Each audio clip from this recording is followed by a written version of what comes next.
Tracks. Like Nickelodeon has its own specific sub-agreement there. Yeah. Of course. Of course it does. Why not? I feel like we're going to need a fucking it's reference just a sheet. Like, of agreements inside of other seriously. agreements. We all need lawyers is what that is. We all just need lawyers. We're going to need like a poster to stick up on the wall inside of our booth that says, like, companies you can work with, companies you can't work with. No, it's going to be the voice actor's flow chart. It'll be like, yes, you can do this. Nope. Okay, go over there. Yeah, right. Greetings all. You get slightly groggy and ill Renara today to talk to you about what not to do in voice acting when you're ill.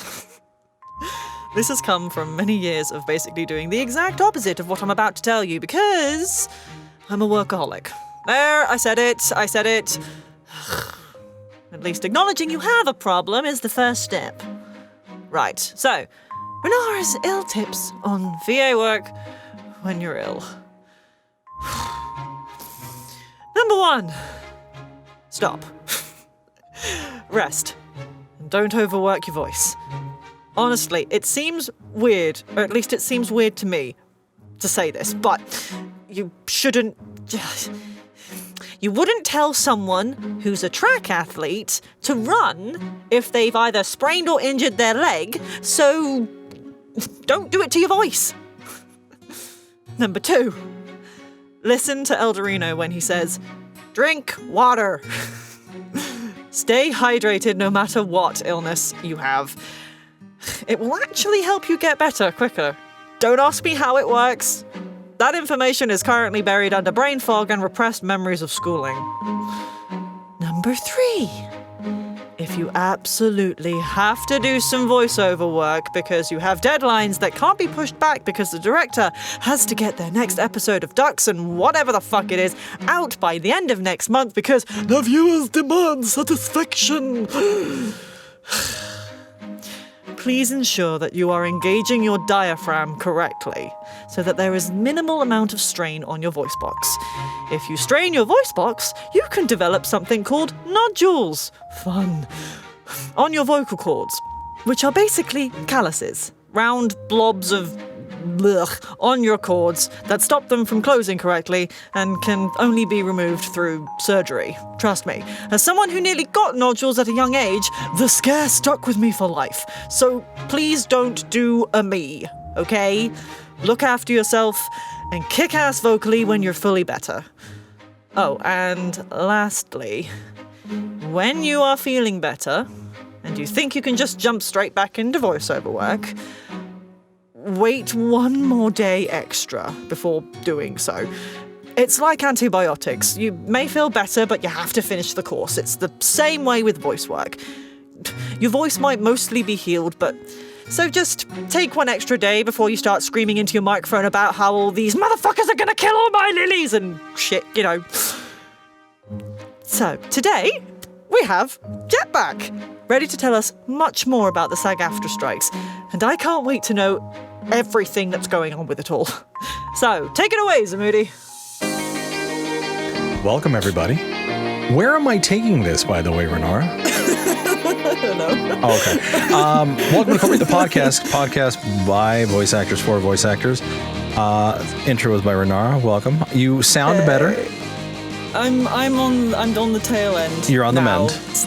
But that was just entire brain fog. That is what my brain does, some brain fog, and just, yeah, I apologize. No worries. I will note for those of you that are either here live on YouTube or watching the edited video, you look way different there, Renara. I know. Yeah. So I got brand new webcam for my birthday because Eldurrino. My usual way with technology is I use it up until it breaks. This time I decided that I wanted an upgrade and asked for something for my birthday, and I got Eldurrino will know what it's called, but it's a Logitech one. It's huge. It's fancy, and it's got light up stuff at the front. It's really cool. Wow. I also Investing for the show. That makes me very happy. That's how you invest in success. Yes, absolutely. Well, let me finish my spiel. I apologize for the distraction. But again, if you're watching this on YouTube, welcome. If not, if you're listening to us, feel free to come out and check out YouTube if you ever wonder what we all look like. And look at the last episode versus this episode. No, wait.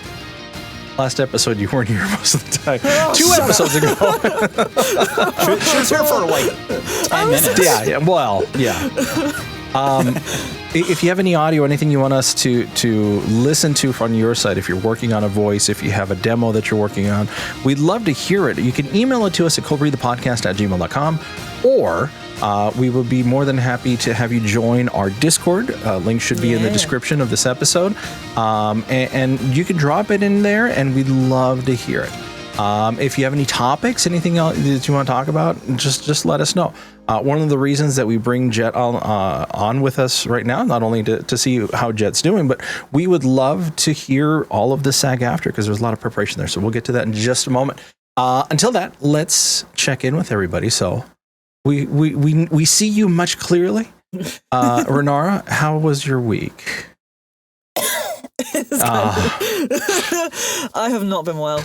I think I've not been well for a while, and it just sort of culminated until about like midway through the week, where everything just went, okay, you've gotten through everything, now you're allowed to be ill. So I've kind of just vegetated a little bit, just going through the motions and stuff. And yeah, just taking it sort of a little bit slow and a little bit easier. I purposefully took myself away from my desk during these these past few days, because I've been in the booth just stressing about everything else, which I think probably added to it. Mm-hmm. But it was just sort of like, I am purposely staying away for at least from this box for at least a week, and I think so we're almost there. So voice is a little lower. I think we can hear I've got something going on weird. Voice has been doing a weird thing, so I'm kind of just taking my own advice of let's not right now. So I'm kind of just I'm happily waiting for some feedback or some stuff from other projects. But actually, I actually will hopefully be starting voice lessons again.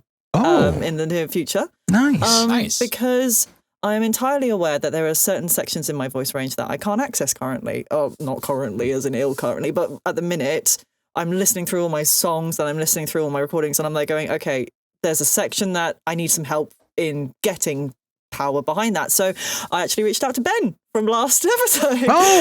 Because he does vocal coaching, and he's going to put together a package. We're going to work together and see how that goes. So yeah. Very cool. It's so cool. Yeah. Well, good. Always There's helping to me. make connection. That's always a good thing that we love to do. And there's the dink, dink, dink. So thank you for that. Dink, dink, dink. Yeah. Awesome. Well, thank you for being here, Renara. I hope you feel better. As always, a pleasure. Yes. Eldurrino, how was your week? Hey. I didn't really do anything at all this week, sadly. Yeah. I have pretty much nothing to report. Other than my wonderful fiance finally, after me begging for months, has tried out Final Fantasy 14. So very excited to get re-obsessed with that game. Yeah, I bet. Wait, don't worry though, it won't turn out like how Destiny did. Destiny 2, the video game. As in like ticking you off? I love that game, but I fucking hate that game so much. I hate it. It's yes, it really is. And Final Fantasy has just never done me wrong. So, yeah. Anyway,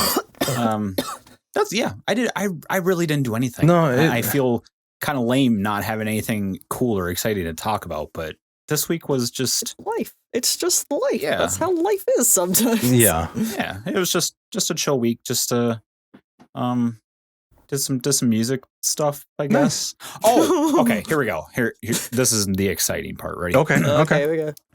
I am practicing my guitar again because I am extremely out of practice. Like doing exercises I used to do like nearly every day. Oh my God, it's so terrible. I'm almost embarrassed as to how out of practice I am. So that's a goal that I'm trying to reach is before good. Before the end of the year, try and get back into practice with my guitar, be comfortable with it, and maybe that'll push me to finish this album that I told myself I was going to write and have only written like 2 songs for. So, Ooh. yes, and Final Fantasy has not done me any wrong yet. However, that game is in the very good hands of Square Enix and, you know, not Bungie. Anyways. Well, that was awkward. Tell us your week, because I don't want to keep talking. No, I got you. In all honesty, I mine is not much better. I was able to work a couple of days, and then I kept getting tired. Had to go to the doctor. Doctor gave me a couple of days off. Basically, had a chill week. Yeah, I had a chill week. I am still putting together that musical review we got coming up in the middle of September. So I put in a lot of work there. Vinny has actually been helping us out a lot. Eldurrino, sorry. It's apologies for... we're past that point now. Yeah, I know. So I appreciate all the help. You've bailed me out twice, and that was awesome. It's good. We've got a nice cast of 14. We're going to put together a 2-hour show, so we got a good amount of numbers. We got a good amount of group numbers. That does take up a lot more time than I thought that it used to. So I'm hoping to get back to voice acting when I'm a little bit more recovered. And we'll see how the next week goes. So we're all, again, chill week for all of us. So very cool. Let's check in with Jett Barker. How was your week? Hello. Yeah, I mean, my week was, sort of similarly to the rest of you, relatively straightforward and standard on my end of things. Sure. Auditions as normal, consistent income job stuff. I work as an audio engineer in a very sort of niche subfield of audio engineering. Ooh. So sort of typical stuff like that.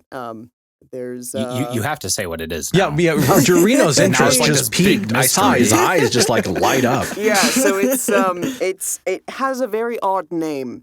So the subfield that I work within, so the studio with which I work is primarily partnered with Audible. And what they call this phase of the production process is second QC, which is not actually a very descriptive name for what it is. Because that makes it sound like it's a branch of QA, which isn't exactly what Quality it is control. in the most traditional sense. Mm-hmm. It's one part audio analysis, so like general compliance with all of their technical standards and things like that, and then one part final review and correction. So it's actually the very last phase of production before publication. So it doesn't have a flashy name. It's a fairly like niche sort of thing, but the studio that I work for, I'm their second QC coordinator, so I manage that department. And we are one of Audible's main second QC studios, meaning that occasionally we get some stuff a little earlier than normal. Like whenever the audio adaptations of The Sandman come out, we always get those a couple months in advance because they're passing through our workflow and stuff like that. So all of the big sort of business critical titles, they'll often either go through us or one other group, depending on people's availability. Gotcha. That's awesome. No kidding. Well, and you know, I may want to ask if that's helped you out on the voice acting front, but let's help remind the audience first, because we talked to you a couple seasons back. And so if you want to give us just a quick rundown of how you got into this whole voice acting thing, we'd love to hear it. Sure. So I initially, my sort of introduction to voice acting in a practical sense was 2013. I was fortunate enough to be able to take a sort of weekend of workshops, so 2 8-hour workshops, courtesy of, back in ye olden times, before virtual workshops existed. Bang Zoom, which is based out of Burbank, they would occasionally do classes outside of Southern California. And so the 2013 batch that was done in San Francisco, because I used to live in the Bay Area, that 2013 batch was the first time that they'd been back to Northern California in about 4 years. And I sort of took those 2 sets of workshops. I went, okay, this is what I want to do professionally. And so everything in the interim was very much just, all right, so I need to hoard a ridiculous amount of acting and theater training and, get all of those things. And I managed to take voice lessons during university for disgustingly cheap because no one ever used the music department's scholarship funds. And so even though I wasn't a music major or a music minor, I was like, can I apply for this? And they went, nobody else is, go for it. So that's not... Woo, use it or lose it. Awesome. More or less. Got some audio engineering training because of the Center for Contemporary Music that still existed at my school at the time. It got eaten by a larger university, and now that program no longer really exists, which I'm still kind of angry about. And then, I knew eventually, I moved back in with my family during the initial bout of lockdowns in 2020 because I'm immunocompromised, and also Northern California rent is disgusting. And and so when I was ready to move back out again, I realized it's actually going to be cheaper for me to live in Southern California than try to find a place up here. So that was what sort of allowed me logistically to move to Los Angeles in August of 2021. So I am about 20 minutes northwest of Burbank. Okay. The home base of those humans whose workshops I took in 2020. Yeah. And then I don't know, just in terms of like, well, what have you done professionally? I've was that an impression of me? That was pretty good. I like that. No. Kind of a grimace Thanos thing going on there. I'll take it. No, I mean I've done a slightly ridiculous volume of video game work, some new media stuff, a little bit of commercial. Got to do ADR professionally for a bit, but only actually managed to sneak into anime this year because most of it has been eaten by Dallas. But doing incidentals in Record of Ragnarok this year was what made me SAG-AFTRA eligible. So for me, I'm not a member of the union itself, which means that unfortunately I'm not necessarily privy to all of the emails and updates that get sent out internally. Yeah. But I have many friends who are affiliated with SAG-AFTRA and get those, which means that because they aren't confidential in the strictest sense for the things that aren't super firmly locked down as this is not to be distributed, then those materials I have largely been able to see. So, I mean, in some ways, when the WGA went on strike and I understood the timing, I was like, I think SAG is probably going to go on strike. And I've never done this before. So even before the WGA started striking, so I had about a month and a half head start before SAG officially declared that they were going on strike because I was like, yep, it's coming. So, I mean, that's mostly, a lot of the information that I have is the same sort of public-facing information that anyone would be able to access at this point. Okay. Mostly because SAG tries really hard to make things easily comprehensible, but especially for voice acting, it's a little complicated and weird because I hate to phrase it as SAG doesn't care about us. But in terms of the TV theatrical agreement, which is the primary agreement that is affected right now, we are not impacted in nearly the same way as our on-camera cousins. Right. Yeah. So, I'm sure geographically, considering how close you are to Burbank and everything else that's going on down there, I mean, that does give you access to all of that friends and information and everything else. So I know we talked about it a couple episodes ago. We just kind of went over through the strike order. You've got a lot more information on this. So I'm very interested in what you've got to say. The floor is yours. Absolutely. Yeah, I mean, I'm happy to sort of field questions or just sort of fully go in as to like how exactly does a TV theatrical strike affect people in voiceover as a whole. I don't know what's the most useful for you all. Sure. Let me ask you this because you said that this this may not necessarily affect voice actors as a whole. It's more affecting those on like TV or on camera work or theater stuff. Specifically to you, how has it affected you? How it's affected me at the moment is so for me, first of all, just a quick point of clarity. The agreement itself is called a TV theatrical agreement. The theatrical half of that agreement does not refer to theater. It refers to theatrical release film. Yeah. Oh, that's good to know.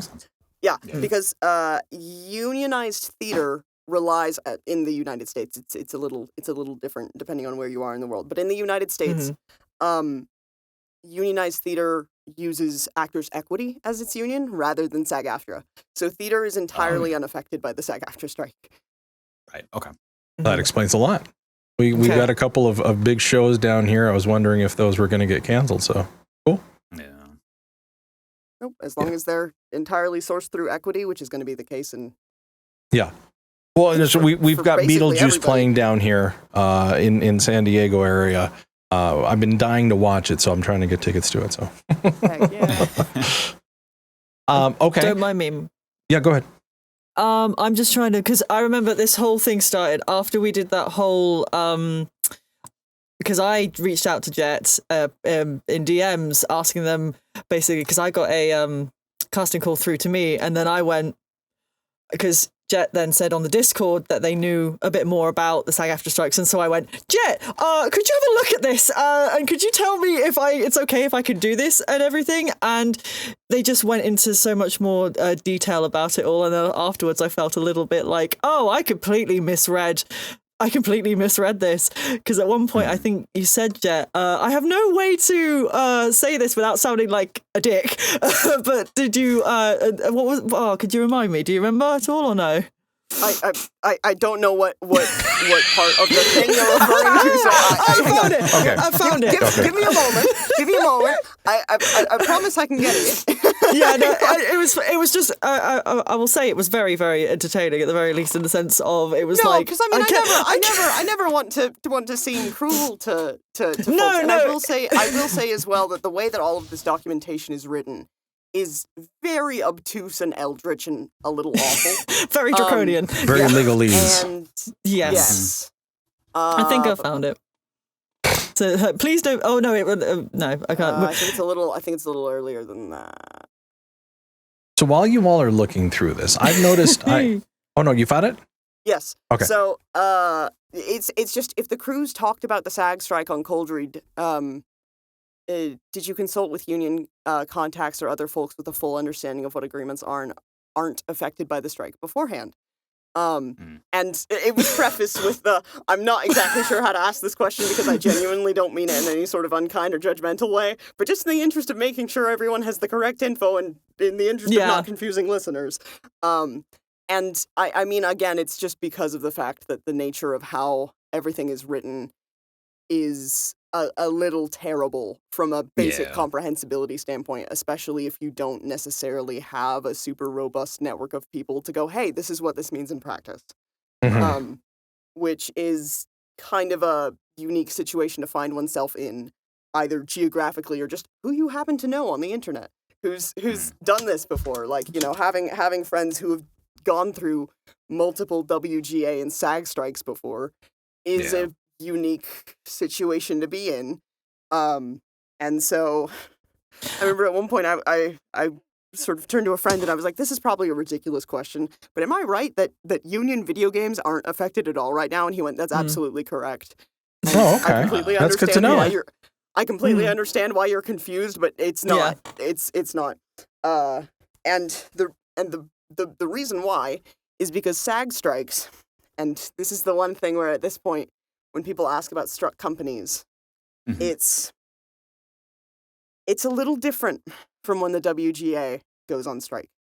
Because rather than it being a company-by-company situation, SAG strikes are agreement-based, which means that it is not the company that is struck, it is the specific type of work that is struck. Yeah. So, fascinating. Yeah. So what that means in practice is, well, can I do work for Netflix? It's like, well, that really depends. Are you doing any kind of on-camera work for Netflix? Because if so, the answer is 98% of the time going to be no. If you are working with a studio that is doing dubbing, but not looping, so not live action post-production, but we are recording this audio in English or Spanish from an origin language that is outside of that sphere, right? That falls under the dubbing agreement and not the ADR and looping agreement. And the dubbing agreement is never affected by TV theatrical. So dubbing is okay. Looping is not. Interesting. My head hurts. So I mean, theoretically, like if it would be more useful to just kind of go straight down the line and going, this is fine, this is fine, this is fine, this is on fire, you shouldn't touch it right now. We can do that, but One of the things that we did talk about when it comes to that particular one is we were always afraid. I mean, we don't know where we're going to be in 5 to 10 years, and we don't want to be marked as a scab. So it's entirely important for us to make sure that what we're doing now isn't going to affect us in the future. Yes, absolutely. Yeah. Because it does say, like, anyone who wants to be in SAG-AFTRA, you can't work with any struck companies, and it's quite broad in the wording. So all of us were kind of going, okay, do we need to look into the people a bit more and do more questioning and everything like that? And it was like, because we were then sort of talking about how, let's wait for this interim, because it talks about interim agreements as well. Yes, so the interim agreements at the moment, those will allow production to continue. Those are on, it's sometimes a project-by-project basis, but then you see certain other groups like A24 who can generally just sort of settle on interim because my understanding as someone who's not an on-camera human, so I may not be entirely correct here. Right. My understanding is that because of how A24 can exist in both the union and non-union sort of hybrid cast sphere, it's a little easier for them to be able to reach interim agreements because of the fact that they have already been using documentation that is a little bit similar to that. Okay. Okay. I think, So brain hurt. Well, no, and keeping in mind that, I mean, I've been watching, obviously, I still do the voices.com thing. I've already paid for the stupid membership. I may as well hold on to it. Work there is starting to dry up. I mean, there isn't very much as it was before. I mean, you would see 20, 30 emails. You're only seeing maybe 10 right now. And even some of it is talking about commercial work. So I don't know where that would land for like. Yes. So for a voiceover in a commercial context, I don't know if it would be helpful at all to screen share. But I did grab copies of the infographics if those are of any utility at all. But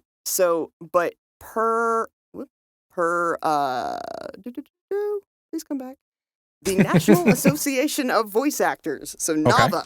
Okay. NAVA is a coalition that is not officially affiliated with SAG. They're kind of like the Coalition of Dubbing Actors in that they are an organized group of voiceover professionals just trying to basically ensure better industry practices. NAVA has certain other perks too. You still pay into it, but like if you don't meet the requirements for SAG-AFTRA health coverage, which like 13% of union actors do. Theoretically, you can get some healthcare sort of fund relief and insurance coverage through NAVA because of how people are paying into the system. It basically just pays back out to folks as they need it. Gotcha. Sure. So cool. For voiceover types that are directly cut off by the strike, you have feature-length animated films. Okay. Looping, which again is not dubbing, and similarly, ADR and voice matching for TV and film are also struck because it doesn't fall under the same sort of jurisdiction as dubbing. Trailers for things that are being theatrically released, so for film and for TV, those are not good. And narration in feature films because of the fact that they still fall under the sort of feature film umbrella, those are not okay. So those are That's- those are the main core types where it's a definite unequivocal no-go. And that's a lot more, again, it's more specific, because in the original strike order, it just says voice acting, and we all went, But having that broken down a little easier is nicer, Yeah, that's also because of the fact that in the grand hierarchy of people who make SAG money, there we go. voiceover is not very high up. Okay. Even those of us who are able to be fully financially stable off of that, who are making those lovely usage fees off of commercials. Speaking of commercials, those are still okay. Video games are still okay because again the commercial agreement and the interactive media agreement are still fine. The interactive media agreement will be up next year because it works on a 4-year term. That one does. It will be up next year. I would not be surprised, personally, if there is a video game strike affecting the IMA, which is going to be it's going to be a bummer, but it's also hilariously going to reveal which giant companies like to keep their games non-union. Which, it's gonna be neat. Okay. Note to self: audition for all video games now. No, I don't know. Well, because whatever agreements that you go into, even say if they do strike in the future, for the most part, you're still allowed to do. Yeah. Well, we don't know. We have no idea. We don't know. We don't know. Wait, so what is the specificity of that particular question? So I'm aware that there was some leniency if you had a prior contract agreement before the strike order started that you were still okay to do certain work. So that's what I'm saying. Sign up now for video game stuff, so next year you're still on that project if we do go and strike. So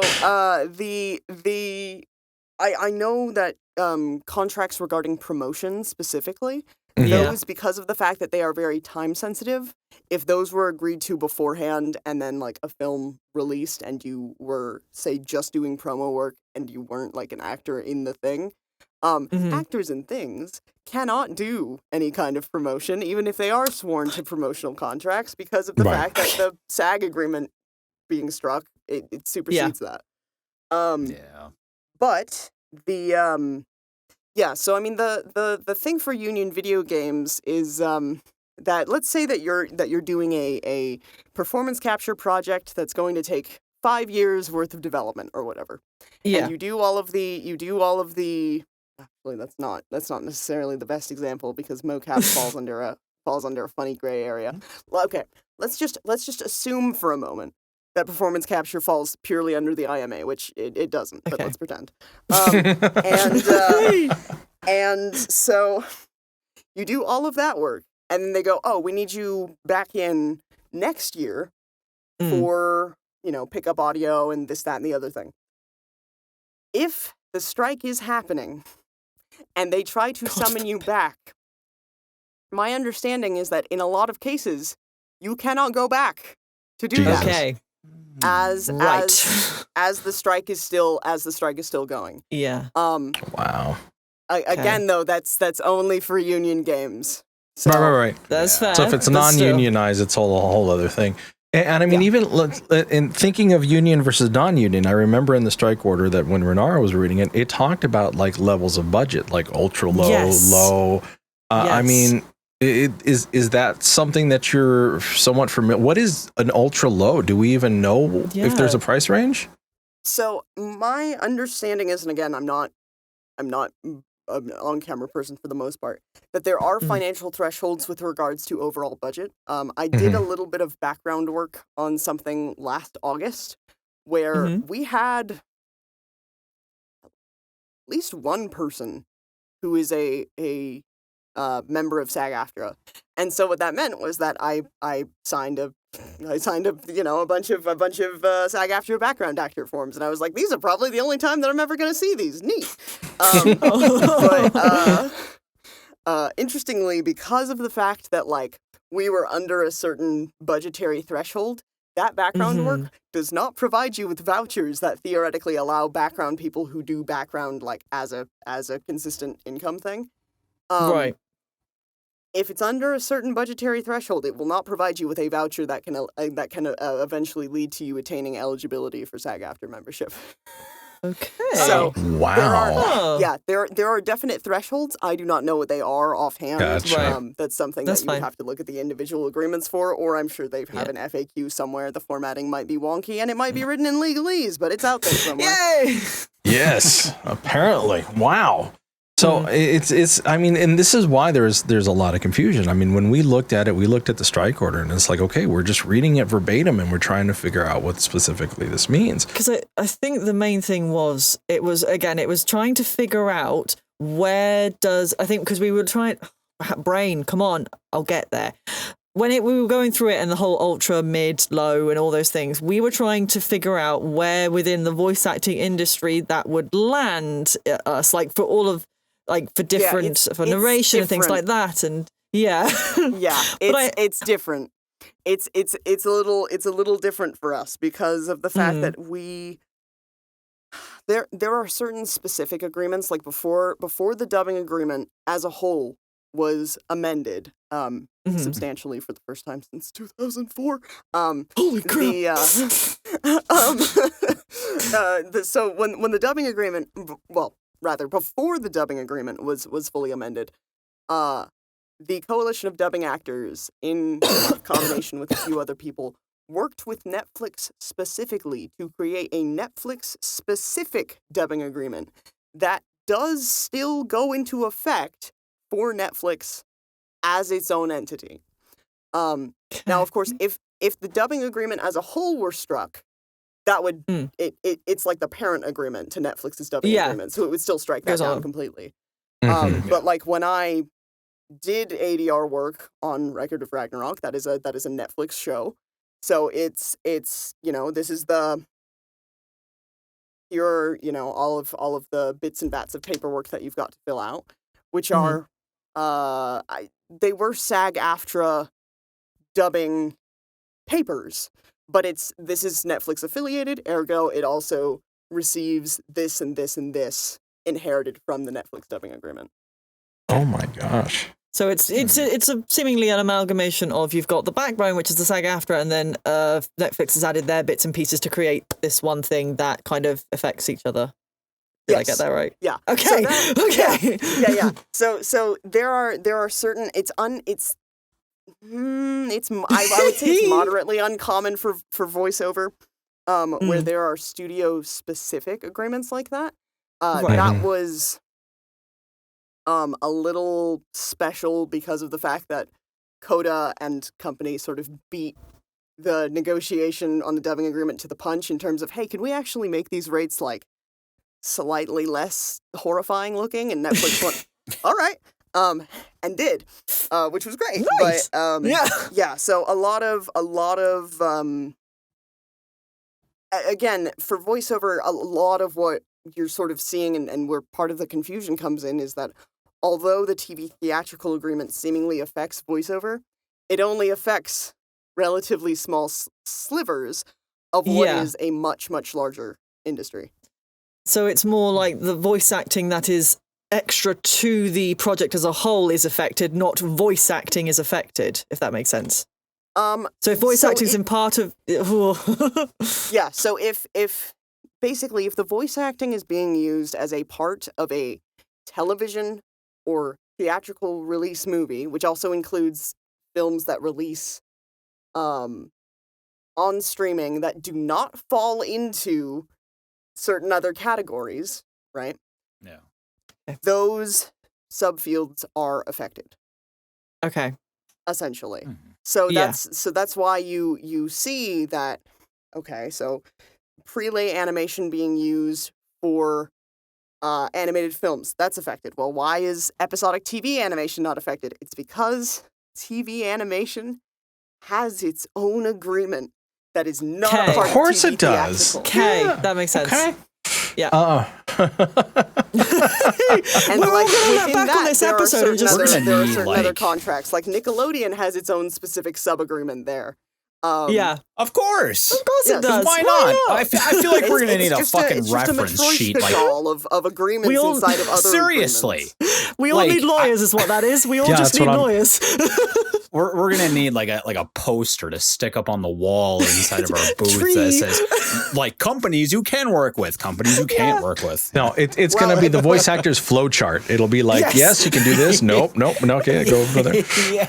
Although honestly, more Is than it this? even more than companies you can versus can't work for, it's work types you can do. Is this a movie? Yeah. Yes. Is it a feature-length Exactly, animated yeah. film? Yes. Do not touch. Is it a movie? Yeah. Yes. Stranger danger. Is it anime? Yes.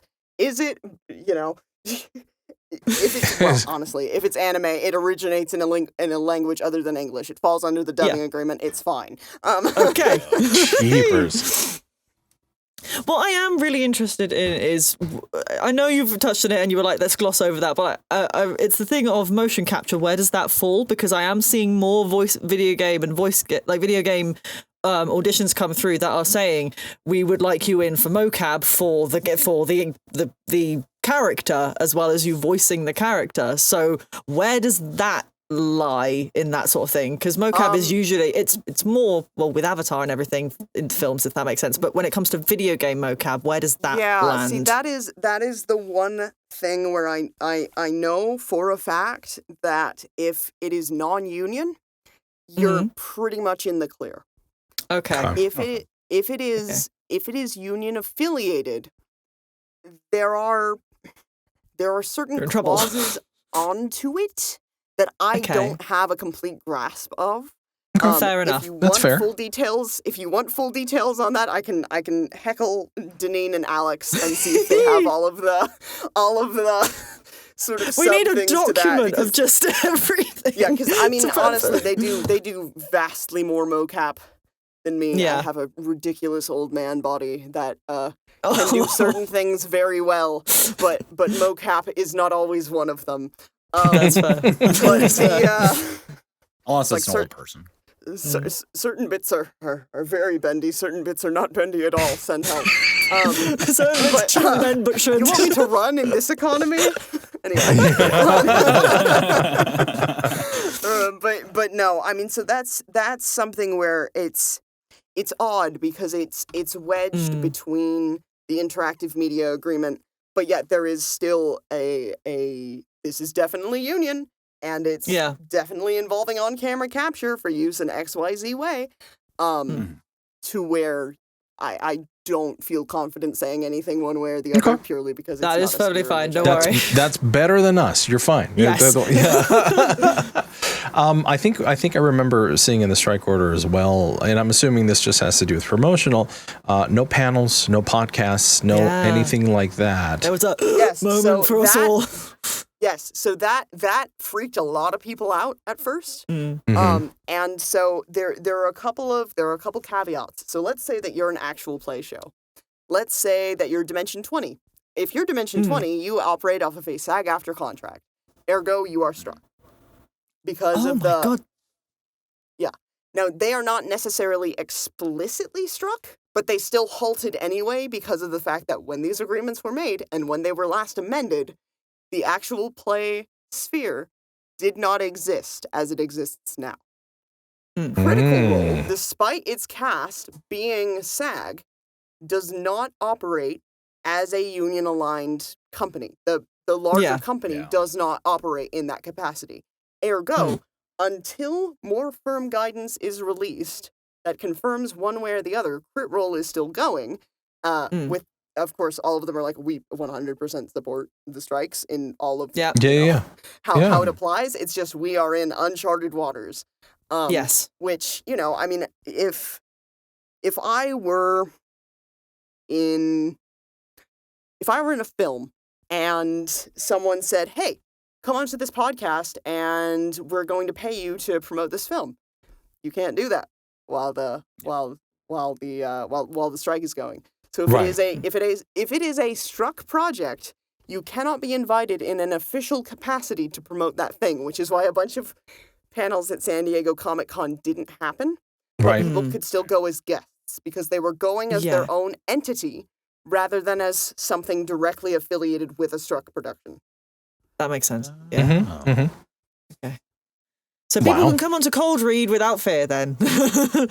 Oh, it's a volunteer. We're not paying anybody. I mean, yeah. Plus, all of you are non-union. The project itself is not union. No one's making any money here. No. Jesus, Renara. That's the show, ladies and gentlemen. Yeah, we're gonna there we go. cry in our respective corners now. I'll just put myself in the corner. Sorry. Oh my God. There's That was nobody in voiceover. No. Voiceover's fine. Podcasting, on the other hand, is now questionable. Right. Yeah. Wow. Okay. Wealth of knowledge. We absolutely love it. Anything surprising that's come out of the whole, I mean, other than obviously how out of date these agreements were, especially with the streaming world coming in and everything else. Anything else surprising coming out of all of this? I mean, this is more just a me personally thing, but like 2-ish weeks before the SAG-AFTRA strike happened, a friend of mine discovered that he had accidentally picked up a Guardian Ron Perlman years ago, and because the two of them had spoken together, he was writing a project, and at one point Ron was in consideration for potentially like being a part of it as an actor, and the two of them like got to talking, and unbeknownst to my friend, over the last 15 years, Ron Perlman has just been silently watching and hyping up his career to a bunch of other people. Yeah. And so 2 weeks before all of SAG acquired a Guardian Ron Perlman. Yeah. There was... Very, very pointedly going after maybe Bob Iger, allegedly. There's more than one way to lose a house. God. So, 2 weeks-ish before everyone acquired a Guardian Ron Perlman, my friend sort of discovered that he had acquired a Guardian Ron Perlman, which was very sweet. The two of them happened to meet back up at an event. And he was like, I don't know if, I'm sure that you have no memory of this, but we met years ago. And Ron went, oh yeah, no, we met for this, and we were talking about this, that, and like this other like side thing. And he's like, honestly, he remembered more about our meeting than I did, which. Wow. No, I mean, Awesome, I'd say the other thing that's sort of been surprising about watching the strikes is just. I mean, it's not really that surprising, but it is very heartwarming to see how galvanized a joint strike is between the WGA and SAG-AFTRA, because it's the first time that it's happened in 60 years. And I've only gone to a picket once, mostly because I could scrape up a couple other immunocompromised people, and we could go, hey, we're going to go to the most shaded and least populated ones and wear N95s the entire time and stay away from people. We'll be over here. We're here. Yeah, no, it was nice. But what was really lovely was that even when I got there and I was like, I don't know where registration is, I saw someone who I figured was probably a WGA captain, because I'm like, you are carrying entirely too many objects to not be a WGA captain. And so I asked them, like where I need to go, and we were both heading in that sort of direction, and just sort of like encountering people outside of your sort of sphere of work, seemingly organically, just because you're both in the same place doing the same thing, is interesting. Because I mean, as centralized as the industry is in some ways here, you really don't necessarily see people in your specific field of work or even anything adjacent to it a lot of the time. So as much as it's frustrating to be far away and to be remote and all of these things, it's like it's still basically a collection of islands. It's just every once in a while you can kind of smush a bunch of actors together and be like, aha, we're doing a thing. Well, it's very cool. In thinking about this whole position that we're in, and I've mentioned this before, it's like change only happens when there's conflict. So these strikes are not a bad thing. It's obviously needed because of the evolving technology. These agreements need to be worked out again. It's super important because you don't want to be an extra that sells their image and then we'll never see anything past that again, which I mean, I'm hearing this is one of the big things. You know, back in the old days when an actor was signing a contract with one company, they could only do what that one company wanted them to do. And it's like, it's the same thing in a digital format. So, And I mean, I think too, honestly, if more reasonable practices regarding residuals can be, I mean, there are things. A lot of people nowadays cannot attain the same kind of financial stability as our forebears. It is literally impossible, even for like subfields of acting that do ostensibly generate residuals, simply because of the fact that the streaming model has allowed for caveats within that then mean that people aren't making money, and also that their work isn't necessarily preserved in any kind of physically relevant format. So both from a media preservation standpoint and just a creatives preservation standpoint in terms of being able to, I don't know, buy food, pay rent, live, electricity. You need that. We're allowed that. Yeah, I mean, a lot of, you know, because I mean, even my friend with the Guardian, Ron Perlman, is like, yeah, you know, I mean, people who have just become members of the WGA, because he's both.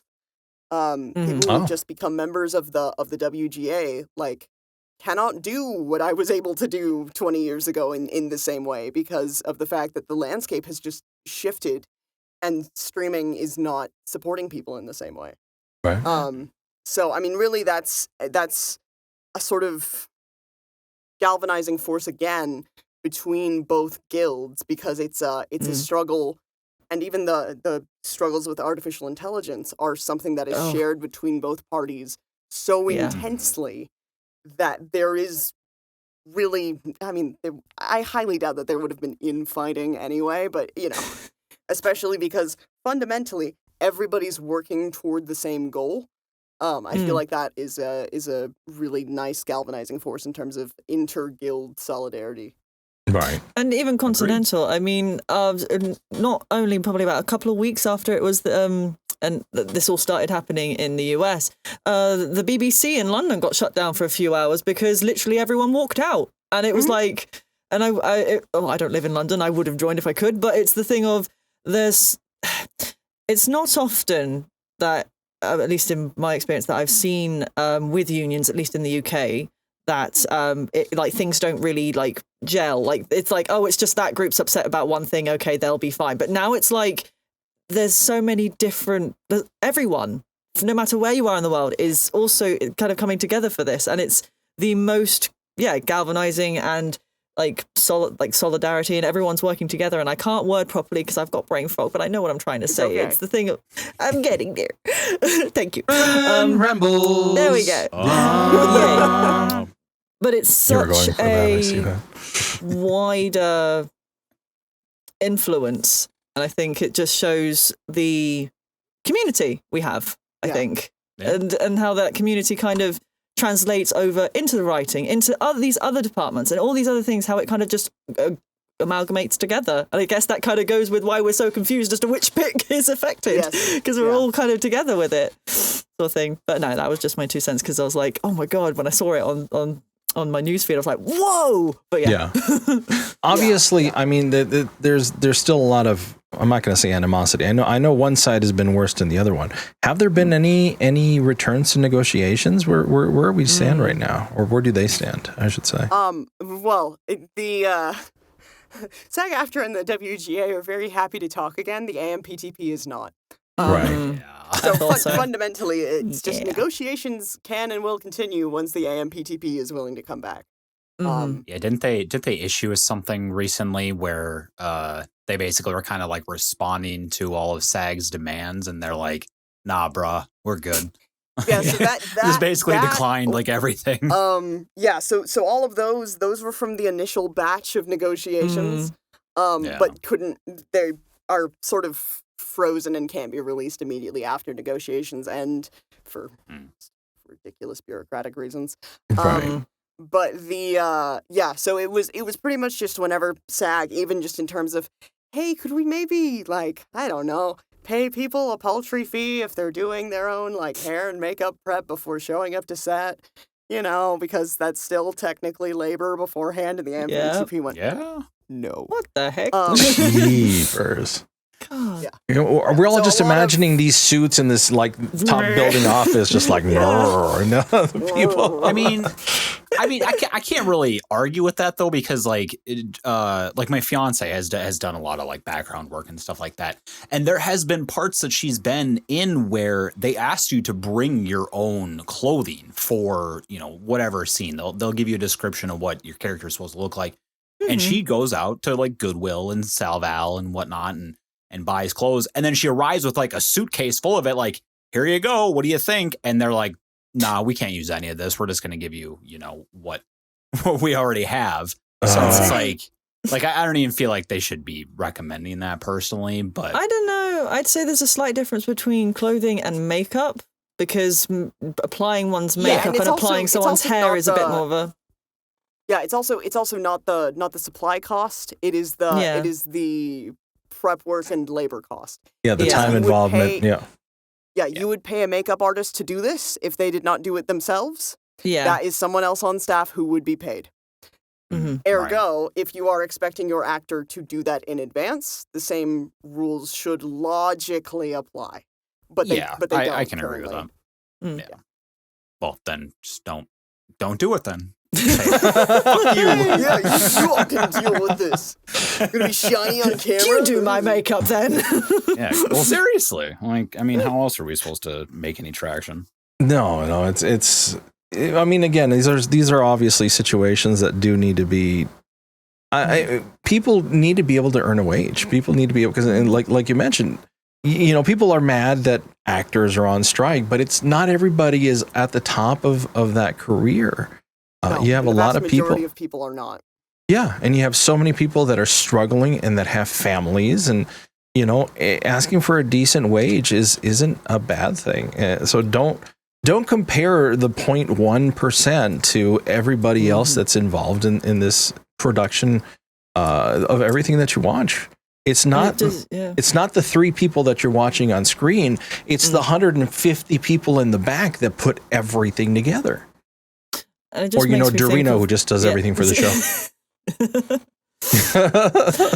But it just sort of does make me think of how many actors might have given up on either voice acting or acting because of this sort of thing, that and because it hadn't been reached sooner. My brain's doing the philosophical thing of how many more actors might we have in the circuit if this had been broached sooner? Because there might have been some people who would have wanted to do this but can't because bills and have to. So then they might have had to completely change directory, and it just it's one of those things of, it's why we keep saying like keep grinding, because we know it's hard, but at the same time I think this might needed to have happened sooner. There we go. Yes. Yeah. Well, I mean, I think too, there's this misconception that is, I mean, it's prevalent across all of acting as a whole, but I think especially for voice acting, that, oh, well, you're a full-time voice actor, so this is your only stream of income.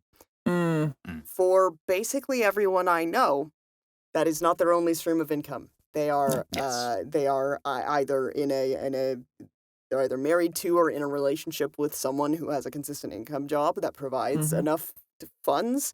They work multiple jobs themselves. That's me. They are doing other production side stuff, like they're doing adaptation, they're doing casting work, they're doing so many sort of other things still within that sphere. Or they have financial backing, like from family or other sources. And fundamentally, you know, I mean, for one of my friends, the most, we've been in the field for about 15 years, and the most they've ever made in 1 year from voiceover alone was about $14K.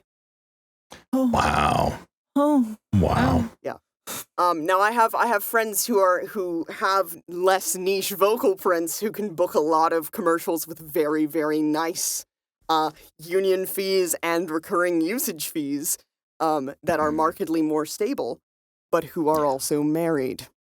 His spouse has a consistent income job, so even if, say, all of those commercial bookings suddenly vanished into the ether, which, I mean, for one particular friend that I'm thinking of, it's not. But even if that were to be the case, there's still fallback. So, I mean, if the most you ever make in a year, I mean, there's another person who I know on Twitter as can repair his own cars with expert precision because of the fact that doing it himself means that he's able to save extreme amounts of money. Yes. But, last year in voiceover, he made $800. The most he has ever made is $5,000. This man voiced a playable character in Street Fighter V. Oh my god. Oh my gosh. If that didn't put it into perspective, guys. That's a AAA game, and it's crazy. I mean, even the individual that you mentioned that made $14,000. $14,000 is not going to get you very far. And this is why you have the starving California cost of living. Oh yeah, California cost of living. Right, yeah. It's why we say do it because you love doing it. Just do it because you love doing it, because obviously it's not. Well, yeah, but you gotta be able to pay your bills somehow. Well, that's why you do. That's why you have another job. Well, right, and I understand that, but I mean, just like in the grand scheme of things, I live in a relatively like low cost area, and $14,000 would like barely cover my bills. Yeah. So, oof. All right. So anyways. You hear that, TPT? I'm going to have an existential crisis after this episode. I cannot wait. Expert precision replaced his engine oil with vegetable oil. It says fire and brimstone. God's sake. Sorry, I didn't mean to cut you off there, Jett. No, I don't. Yeah, that's fine. Believe it or not, we've been talking for over an hour already, so we're going to go ahead and start wrapping this up. What? I know, right? How crazy. It's like this every keeps time happening to us. Yeah. Well, and then every time we have you on, it's like, man, I can't wait to talk to you again next time and see what the next topic is. So, we love having you over. Fountain of knowledge. This is, I mean, in all honesty, I'm not in the best place still when it comes to what is cool and what's not, but it's nice to be able to talk it out. It's good to semi-understand that most of what we're going to do, as long as it doesn't fall into certain categories, are A-okay. So I think I'll go out with a little bit more confidence after this, and then I will slowly cry in the corner with Eldurrino as we try to figure stuff out. And that's also completely fine. That's a totally valid approach. I'll stop confusing directors, because I kept asking. I went to Discord servers and going, is your project currently under affected by SAG-AFTRA? I'll stop doing that now. To ask them. I know. Oh, yeah. Yeah. Always best to make sure. If you have any questions, any comments, anything you want us to talk about, please feel free to email us, ColdReadthePodcast@gmail.com, ColdReadthePodcast@gmail.com, or join our Discord. Fire and Brimstone, our favorite daily memer, is currently in the chat. Also says, time flies when you're having fun. Absolutely. Oh, yeah. So come on in, join us, add on to the memes. We're going to start some video game projects here very soon. We'd love to have people on board. So just come on in and check it out. I won't go into too much more detail here. We do want to hear your audio, though. I'd love to have another episode of just audio. So if you have an accent, a demo reel, a character that you're developing, we'd love to hear it. And then we will give you constructive feedback. We've done it all to each other, and we've all grown because of it. So please don't be afraid of it. Next week intro is going to be Eldurrino. This guy. Very cool. Yeah. So yeah, until then, again, thank you, Jett. Any last words for those of us that are here or listening? No, I mean, I think mostly just, keep holding on. Yes. It's liable to keep on going for a bit, I reckon, but, everyone will get through it together. And, Yeah, I mean, it's never a bad thing to ask questions. It's a confusing mess. If you need points of clarity, whether you are in Southern California or afar, find humans who are more familiar with the documentation than you, and just sort of check in and be like, hey, I have a question about this, specific thing. I love that. I've found that people are relatively willing to offer knowledge because, again, it's not very well written. It's buried under layers of legalese. Yeah. Never be afraid to ask questions. All right, everybody. We'll catch you all next time. Thank you so much for being here. Bye-bye. Bye. Drink water. There it is. There it is.